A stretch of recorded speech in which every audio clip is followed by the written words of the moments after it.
Thank you, Mr. Chairman. I appreciate, Undersecretary Nuland, your work and your testimony today and yesterday and the work that you do for our country. I wish to associate myself also with the comments of the chairman and the ranking member. We are united in our commitment to a free and sovereign nation in Ukraine. I want to associate myself with the comments of Senator Portman last night as he spoke about the resilience and strength and character of the people of Ukraine and his conviction that were they to ever be invaded by a foreign foe like Russia, that they would stand aggressively and defend themselves. And if perchance they were unsuccessful in ultimately having victory, that there would be insurgency that would continue, that would make sure that anyone who invaded them suffered a very high price for having done so. I'd like to associate myself with the comments of Senator Cruz as well, who indicated that the decision by this administration and prior administrations to allow the completion of the Nord Stream 2 pipeline contributed to Russia's feeling that they could amass troops on the border and potentially use their threat to obtain something that they deeply desire. I'm one of those that looks at Russia, and I guess I'll associate myself with Senator Barrasso's comments that he was quoting, I think, Senator McCain saying that Russia is a mafia-run gas station parading as a country. And Russia has real problems. Their population is declining. Their industrial base is weak, but they have extraordinary natural resources. And as I look at Russia, I'm concerned that their ambition does not stop with Ukraine, but that Putin's ambition personally is much broader, and that what happens in Ukraine is an appetizer for a growing appetite on his part.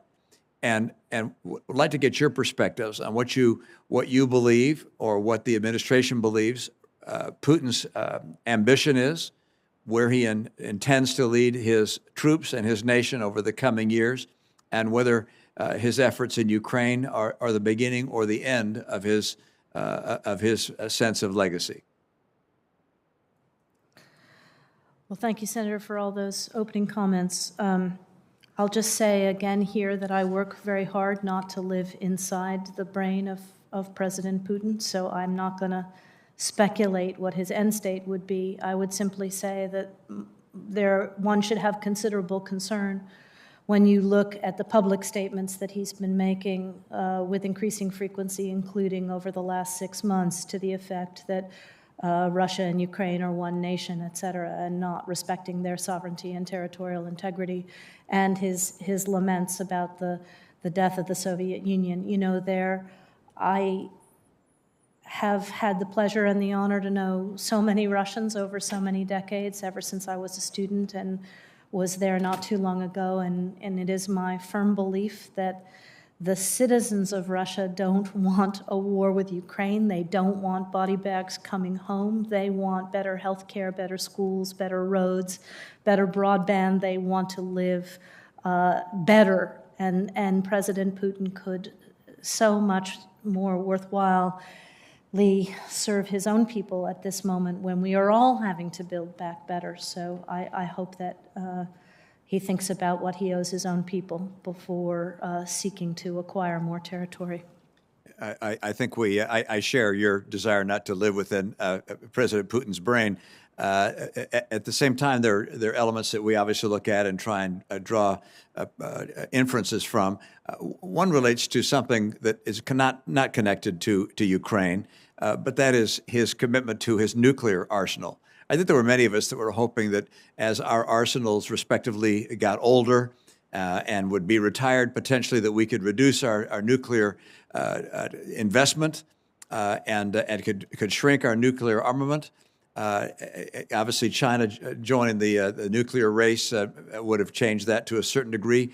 But Russia took a different course. Putin decided to invest massively, not so-called build back better, but to completely modernize his nuclear arsenal. What is the status of that at this stage, and how does that compare to our own?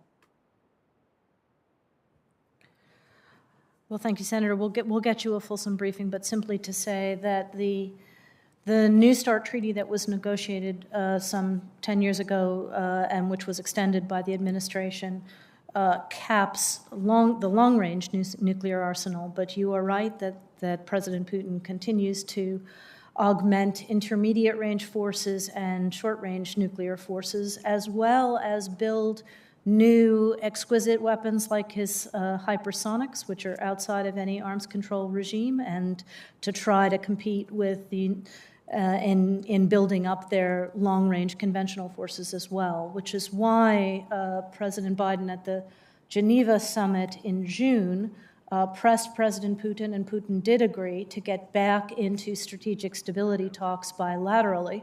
And we've had 2 rounds of those, so I would say we're still at the nascent stage to try to come to some to try to get back into arms control, to try to reduce the threat from these weapons and try to deal with asymmetries and concerns. Thank you, Madam Secretary. Thank you, Mr. Chairman. Thank you.